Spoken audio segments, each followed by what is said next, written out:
تم سب بچے بیٹھے ہو، والدین کو اپنی جنت بنا لو، ماں باپ کو اپنی جنت بنا لو، ان کی دعا لے لو۔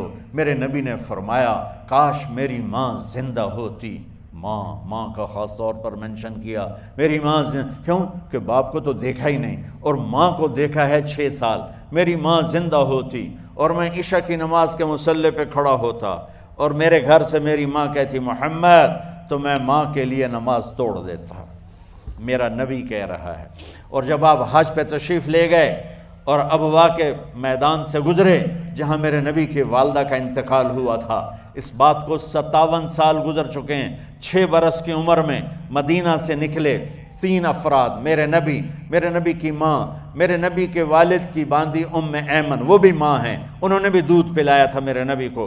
2 مائیں ہیں، ایک دودھ پلانے والی، ایک پیدا کرنے والی، اور ایک میرے نبی ہیں۔ جب ابوا کے پہاڑوں میں پہنچے تو اچانک ہارٹ اٹیک سے حضرت آمنہ 25 سال کی عمر میں انتقال فرما گئیں، اور میرے نبی نے اتنا اس کا غم لیا۔ 6 سال کا بچہ، میں سن 2000 میں وہاں گیا تھا، میرے آنسو نہیں رکنے کو آ رہے تھے کہ کہاں میرے نبی کی ماں کو اللہ نے اٹھایا، نہ کوئی آسرا، نہ کوئی سہارا، نہ کوئی رشتہ، نہ کوئی جھولی، نہ کوئی چھاؤں، ایسے تنہا یتیم کر دی۔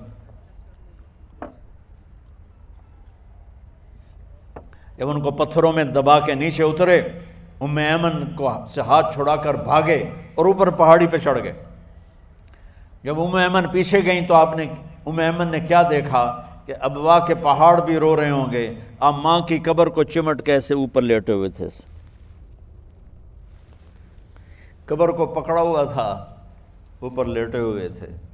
جب ایمن قریب آئیں تو سنا آپ کہہ رہے تھے اماں جی، آپ کو تو پتہ تھا آپ کے سوا میرا کوئی نہ تھا، آپ مجھے چھوڑ کے کہاں چلی گئی، کیوں چلی گئی؟ 6 سال کا بچہ پہلی موت دیکھ رہا ہے تو ان کو سمجھ میں نہیں آ رہا کہ میری ماں کے ساتھ ہوا کیا ہے۔ ایمن نے اٹھانا چاہا، آپ نے اٹھنے سے انکار کر دی۔ اس صدمے کو سینے میں لیے ہوئے 57 سال کے بعد، 7ویں دن بندہ رو نہیں سکتا، رونا ہی چاہے تو رونا نہیں آمدا، 57 سال کے بعد آپ اس وادی سے گزرے، آپ نے اونٹنی کو ماں کی قبر کی طرف موڑ دیا، اور ان پلرز کو 3 گنا کرو تو وہ پہاڑ بنتا ہے، چھوٹی پہاڑی تھی۔ اونٹنی کو نیچے بٹھایا، اوپر پہاڑ پر گئے، اور یہ مجھے دیکھو، یوں آپ نے گھٹنے کھڑے کیے ماں کی قبر کے سرانے، اور یہ ہاتھ یہاں رکھے، اور پھر سر دیا اپنے گھٹنوں میں یوں، پھر رونا شروع کیا۔ اتنا روئے، اپریل کا مہینہ تھا، دھوپ سر پہ پڑ رہی تھی، ہم تو ٹھنڈی دھوپ میں بیٹھے ہیں، شدید دھوپ میں بیٹھے تھے، اور اس کنڈیشن میں یہ بچوں کا سٹائل ہوتا ہے، جب لمبا رونا ہو تو وہ یوں بیٹھتے ہیں سر اندر دے کر۔ اتنا روئے کہ آپ کی داڑھی ساری آنسوؤں سے بھر گئی، سینہ تر ہو گیا، احرام تر ہو گیا، اور کئی گھنٹے بیٹھ کے روتے رہے۔ 2 جہان کے سردار ہو کر تمنا کر رہے ہیں کاش اماں تو زندہ ہوتی، تو مجھے کہتی محمد میں تیرے لیے نماز توڑ دیتا۔ اور میرے نبی نے، یہ بچیاں غور سے سنو، میرے نبی سے پوچھا گیا یا رسول اللہ قیامت کب آئے گی؟ آپ نے فرمایا یہ تو اللہ کو پتہ ہے۔ نے کہا یا رسول اللہ کوئی نشانی بتا دیں؟ تو آپ نے فرمایا جب بچیاں ماؤں کو ذلیل کریں گی تو قیامت آ جائے۔ جب بیٹیاں ماؤں کے ساتھ بدتمیزی کریں گی اور ماؤں کو ذلیل کریں گی تو قیامت آ جائے گی۔ ایک ماں بیٹی کو میں بھول نہیں سکتا، ماں کے موٹے موٹے آنسو گر رہے تھے، اور بیٹی ماں سے کہہ رہی تھی بھوک نہیں، ہماری اپنی پنجابی زبان، بھوک نہیں، اوئے ہوئے ہوئے ہوئے، یہ تو ہم نوکر کو کہتے ہوئے ڈرتے ہیں، وہ ماں سے کہہ رہی تھی بھوک نہیں، یعنی بکواس نہ کر، رو آگے چپ، صرف آنسو اس کے گر رہے تھے ایسا۔ شاید وہ یاد کر رہی تھی کہ 9 مہینے کیسے اس کو میں نے پیٹ میں پالا، جنتے ہوئے کتنی تکلیفوں سے گزری، اور اس کو دودھ پلاتے ہوئے کتنی راتیں میں نے کاٹ کاٹ کے گزاریں، اور اس کے پیشاب دھوتے ہوئے کتنی دفعہ میں سردی میں ٹھٹھری، اور آج یہ مجھے کہہ رہی ہے بھوک نہیں۔ اس لیے میرے نبی نے فرمایا جس نے ماں باپ کو دکھ دیا، سنو غور سے بچوں سارے سنو، جس نے ماں باپ کو دکھ دیا اس پہ اللہ کی لعنت، اس پہ فرشتوں کی لعنت، اس پہ زمین آسمان کی لعنت، نہ ان کی نماز قبول ہے، نہ روزہ قبول ہے، نہ صدقہ قبول ہے۔ میرے نبی کی زندگی کا دوسرا روپ حقوق العباد، نماز حقوق اللہ میں آ جاتی ہے، میں حقوق العباد کی تھوڑی سی وضاحت کر رہا ہوں۔ ماں باپ زندہ ہیں تو دعا لے لو۔ والدین سے کہتا ہوں بچوں کو عزت دو، جہاں اولاد ماں باپ کے حقوق ہیں وہاں اولاد کے حقوق ہیں، اولاد کو عزت دو، اولاد کو عزت دو، اولاد کو عزت دو۔ بہت سی اولاد کی نافرمانی کا ذریعہ ماں باپ بن رہے ہیں، سختی کر کے، زبردستی کر کے اور ٹھونس کر چیزیں نوکروں کی طرح سلوک کر کے۔ میرے نبی کے گھر میں جب بیٹی فاطمہ ملنے کے لیے آتی تھیں تو میرے نبی بیٹھے نہیں رہتے تھے، یا اب چیئر پہ بیٹھے ہوئے بی بی فاطمہ آ گئی، اب زمین پہ بیٹھے ہوئے ہیں بیٹی آ گئی، اب چارپائی پہ لیٹے ہوئے ہیں بیٹی آ گئی۔ میرے نبی کیا کرتے تھے؟ کھڑے ہو جاتے تھے، کھڑے ہو جاتے، ایک دم کھڑے ہو جاتے تھے، اور پھر کھڑے نہیں رہتے تھے، تیزی سے آگے بڑھتے تھے اور حضرت فاطمہ کا ہاتھ پکڑ لیتے تھے۔ یہ والدین غور سے سنو، حضرت فاطمہ کا ہاتھ پکڑ لیتے تھے اور ہاتھ پکڑ کے مجھے دیکھو یوں بوسہ لیتے تھے، بیٹی کا بوسہ لیتے تھے، پھر ہاتھ چھوڑتے نہیں تھے، ہاتھ پکڑے پکڑے لاتے لاتے لاتے ان کو چارپائی پر پہلے بٹھاتے تھے پھر خود بیٹھتے تھے۔ یہ باپ اور رسول ہو کر بیٹی کو یہ عزت دیتے تھے۔ پھر وہ جنت کی عورتوں کی سردار بنی، پھر وہ جنت کے سرداروں کی ماں بنی، پھر وہ اللہ کے شیر کی زوجہ بنی۔ تو والدین سے کہتا ہوں کہ اپنے بچوں کو عزت دو، عزت دو، عزت دو، عزت دو۔ پھر آپ سے زندگی کے بڑے فیصلے ہیں شادی۔ اب لوگ اکٹھے پڑھتے ہو لڑکے لڑکیاں، اپنی شادی کے فیصلے خود نہ کرو، اپنے ماں باپ کے حوالے کرو۔ اس میں شرافت بھی ہے، اس میں برکت بھی ہے، اس میں رحمت بھی ہے، اور اس میں والدین کی دعائیں بھی ہیں۔ کورٹ میرج کو ہوا نہ دو، boy friend girl friend culture ہمارا نہیں ہے۔ میرے نبی کے طریقے میں مرد اور عورت کا صرف نکاح سے تعلق ہے، اس کے علاوہ سب جہنم کی آگ ہے۔ اور والدین سے کہتا ہوں کہ اپنے بچوں سے پوچھ کے رشتے کرو، زبردستی مت کرو۔ میرا معاشرہ بہت سنگین قسم کے جرم کا شکار ہے، بچوں پہ مسلط کر دیتے ہیں، ایتھے ہی کرنی ہے، ایسے جٹائیں چی کرنی ہے، بٹائیں چی کرنی ہے، پتہ نہیں آئے کتوں ہیں جٹ بٹ۔ چلو تم ناراض نہ ہو، راجپوتائیں چی کرنی، میں راجپوت ہوں، میں اپنی قوم کو بھی رگڑ دیتا ہوں، راجپوتائیں چی کرنی، اگاں کرنی ہی کوئی نہیں۔ یہ ظلم و ستم اولاد پہ مت کرو، اپنی بچی سے پوچھو، اگر بیٹی ہاں کرے تو پھر قدم اٹھاؤ، اگر بیٹی کہہ دے میں نہیں کرنا چاہتی تو وہ نافرمان نہیں ہے۔ اللہ کے واسطے میری سنو، صرف تم نہیں سن رہے ہو، اس کیمرے سے لاکھوں کروڑوں لوگ سن رہے ہیں۔ اگر بیٹا یوں کہہ دے کہ ابا میں نے یہاں شادی نہیں کرنی، میرا جی نہیں چاہتا ہے، تو وہ بیٹا نافرمان نہیں ہے، فرما بردار ہے، اس نے شریعت کا حق استعمال کیا ہے۔ اب ایسا ظلم مت کرو کہ نہیں اتھے ہی کرنی ہے، اتھے گھروں نکل جا۔ زندگی تم نے تو نہیں گزارنی، زندگی تو بچے نے گزارنی، میں قربان جاؤں۔ ایک حدیث سنو پہلے، پھر اگلی بات سناتا ہوں۔ ما تزوجت وما زوجت الا بوحی من السماء نزل به جبریل۔ لوگو سنو، میں نے جہاں شادی کی، میں نے جہاں بیٹی کی شادی کی، پہلے آسمان سے جبریل فرشتہ اللہ کا حکم لے کر آیا، پھر میں نے قدم اٹھایا۔ سمجھ گئے میری یہ بات؟ سمجھ گئے سارے؟ اب اگلی سنو۔ حضرت علی فاطمہ کا رشتہ لینے آ گئے، اور جبریل ان سے پہلے آ گیا کہ یا رسول اللہ فاطمہ علی کے لیے ہے۔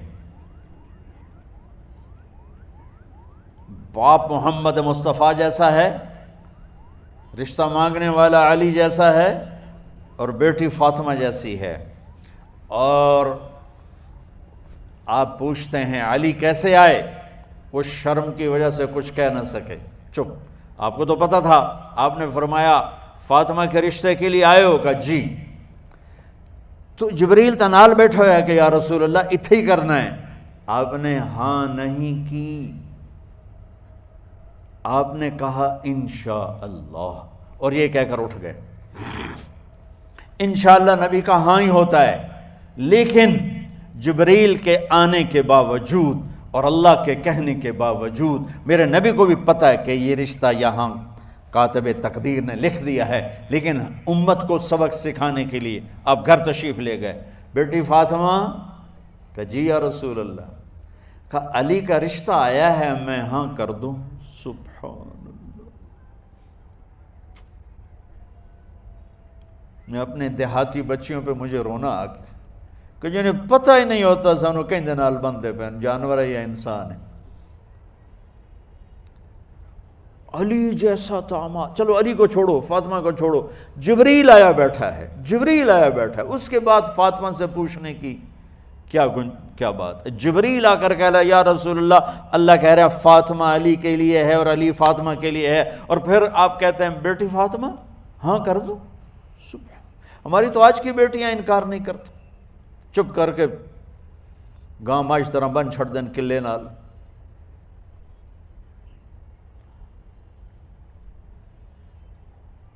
کوئی ان کے اندر کے جذبات کو سننے والا کوئی نہیں ہوتا، اپنی انانیت پر یہ فیصلے کرتے ہیں، اور میرا نبی کہہ رہا ہے بیٹی ہاں کر دو۔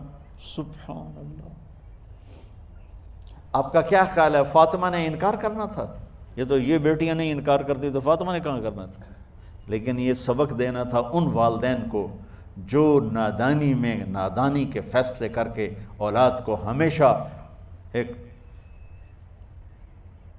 ٹھنڈی آگ میں دھکا دے دیتے ہیں۔ حضرت فاطمہ رضی اللہ تعالیٰ عنہا نے جب ہاں کی پھر آپ باہر نکلے۔ اچھا مزے کا واقعہ ہو، حضرت علی اٹھ کے باہر نکلے تو صحابہ باہر کھڑے انتظار کر رہے تھے کہ کیا ہوا۔ حضرت علی کو بھیجنے والے تھے عبد الرحمن بن عوف، پہلے ابو بکر گئے تو آپ نے انکار کر دیا، عمر گئے رشتہ مانگا، آپ نے انکار کر دیا۔ عبد الرحمن بن عوف نے علی سے کہا آپ جائیں، آپ کا رشتہ رد نہیں ہوگا۔ کہنے لگے میرا تو ذاتی گھر بھی کوئی نہیں، مجھے کہاں سے رشتہ ملے گا، میں تو بالکل غریب ہوں۔ کہا نہیں تم جاؤ۔ تو واپس آتے انہوں نے عبد الرحمن بن عوف پہ چڑھائی کر دی، وہ کیا ہے نا تو میں نے گلے آئی، انکار ہو گیا۔ تو صحابہ نے پوچھا کیا ہوا؟ کہا کچھ کہا ہی نہیں، چپ کر کے اٹھ گئے۔ تو عبد الرحمن بن عوف کہنے لگے کچھ بولے صحیح، کہ بس اتنا کہا انشاءاللہ، کہا تو مبارک ہو، نبی کا انشاءاللہ ہاں ہوتا ہے۔ کہا اچھا، تو اتنے میں آپ باہر تشریف لے۔ کہا علی، کہا جی، کہا لو بلاؤ، لوگوں کو بلاؤ۔ ساری مسجد بھر گئی، آپ کے ساری مسجد فل ہو گئی۔ آپ ممبر پہ کھڑے ہوئے علی کو سامنے بٹھایا، کہا لوگو یہ جبریل میرے پاس اللہ کا پیغام لائے ہیں کہ میں فاطمہ بنت محمد کا نکاح علی بن ابی طالب کے ساتھ کر دوں۔ پھر آپ نے خطبہ پڑھا اور کہا کہ علی، ہائے ہائے ہائے، میں نے فاطمہ بنت محمد کو 400 درہم مہر کے عوض تیرے نکاح میں دیا، تو نے قبول کیا؟ حضرت علی نے زور سے نعرہ لگایا میں نے قبول کیا، اور سجدے میں چلے گئے، اللہ کا شکر کا سجدہ ادا کیا۔ پھر میرے نبی نے وہیں سارے مجمع کو شہد کا شربت پلایا اور تازہ کھجوریں کھلائیں، اور پھر جب رخصتی ہوئی تو آپ نے حضرت علی سے فرمایا کہ آپ آ کے لے جاؤ۔ پھر آپ نے حضرت ام سلمہ، حضرت حفصہ اور جناب حضرت عائشہ رضی اللہ تعالیٰ عنہ، ان تینوں کو بلا کر فرمایا تمہیں پتہ ہے نا مجھے فاطمہ سے کتنا پیار ہے، تو تم فاطمہ کو دلہن بناؤ، اس کی تیاری کرواؤ، اسے دلہن بناؤ۔ تو ان تینوں نے حضرت فاطمہ کو دلہن بنایا۔ پھر آپ نے حضرت علی کو پیغام بھجوایا، وہ تشریف لائے، اپنی اونٹنی لے کر آئے، حضرت عقیل ساتھ ہے، سلمان فارسی ساتھ ہے، اور دروازے پر اونٹنی بٹھائی، آپ علی کو اندر لے گئے اور یوں فاطمہ کا ہاتھ پکڑ کے علی کے ہاتھ میں دے کر فرمایا علی تمہیں نبی کی بیٹی مبارک۔ سبحان۔ پھر آپ نے کہا میری بیٹی فاطمہ، مجھے اپنے خاندان میں جو سب سے زیادہ محبوب تھا میں نے تیرا ہاتھ اس کے ہاتھ میں دے دیا ہے۔ والدین سے کہتا ہوں اپنے نبی کی زندگی پڑھو۔ میرا درد ہے کہ ہماری ثقافت میں اسلام داخل نہیں ہوا، ہمارے عبادت میں اسلام آ گیا، بہت سارا مجمع مرد عورتوں کا نمازی ہے، حاجی ہے، عمرے کرتے ہیں، لیکن ثقافت میں نبوت کی جھلک دکھائی دے، ثقافت میں اللہ کا نبی دکھائی دے، وہ نہیں ہے۔ زندگی بیت گئی اس انتظار میں، مدت سے لگ رہی تھی لب بام ٹک ٹکی، تھک تھک کے گر گئی نگہ انتظار آج، پتہ نہیں کب صبح ہوگی۔ چلو کہتے تو جائیں مجھے ہے اگرچہ بت ہیں جماعت کی آستینوں میں، مجھے ہے حکم اذان لا الہ الا اللہ۔ والدین کے ذمہ ہے اولاد کو عزت دینا، ان کے سب سے بڑی خواہش میں ان کا احترام کرنا کہ زندگی انہوں نے گزارنی ہے، اور آپ کے ذمہ ہے والدین کے آگے سر جھکا دینا۔ اللہ کے واسطے کورٹ میرجز اور خفیہ شادیاں یہ نہ ہماری ثقافت ہے نہ یہ انسانیت ہے۔ ہمیشہ دکھ دردوں میں زندگی گزرتی ہے کہ اصل زندگی تو موت کے بعد آنے والی ہے۔ تو والدین پڑھیں شریعت کو، اولاد بھی پڑھے اپنے نبی کی زندگی کو۔ ایک شخص حضرت عمر کے پاس آیا ایک بیٹے کو لے کر، کہا امیر المومنین یہ میرا بیٹا بڑا نافرمان ہے اور مجھے بہت تنگ کرتا ہے۔ حضرت عمر کے پاس لاٹھی ہوتی تو انہوں نے یوں اٹھائی، وہ کہنے لگا حضور معافی دیا جائے، ایک میری گل سن لو۔ آپ نے فرمایا کیا؟ کہنے لگا ماں پیو دے بڑے حق ہیں، بالکل ٹھیک ہے، پر کوئی ساڈا حق بھی ہے ماں پیو تے؟ آپ نے کہا ہاں۔ آپ نے کہا ہاں۔ کہنے لگے ذرا وہ بتا دیں۔ کہا پہلا حق ہے اچھی ماں تلاش کرے، نیک عورت تلاش کرے۔ دوسرا حق یہ ہے نام اچھا رکھے۔ تیسرا حق یہ ہے اس کو قرآن کی تعلیم دے۔ کہا جی پھر سن لو حضرت جی، میرے پیو کو پوچھو اس حبشی عورت نال شادی کر کے مینوں حبشی ماں دیتی، انہوں کوئی عرب ماں ہی نہیں لتی۔ میرا پہلا حق اس مارا ہے۔ دوسرا سن لو، اس نے میرا نام جولان رکھا ہے، جولان گندگی کے کیڑے کو کہتے کہ اس نے میرا نام جولان رکھا ہے۔ اور تری سن لو، اس آج تے مینوں قرآن دی شکل نہیں وکھائی، حضرت عمر ہوئی سوٹا وہ دے سر تے پھیر دے کہ پہلے تیری مالش کراں پھر ایدی کر سکتا۔ تو آج کے والدین بھی اپنی اولاد کے بارے میں بہت بہت بہت غافل ہیں، اور اولاد کا بھی حال یہی ہے، چونکہ ماں کیا ہے، باپ کیا ہے، اولاد کیا ہے، یہ شریعت، یہ قرآن بتاتا ہے، یہ میرے نبی کی زندگی بتاتی ہے۔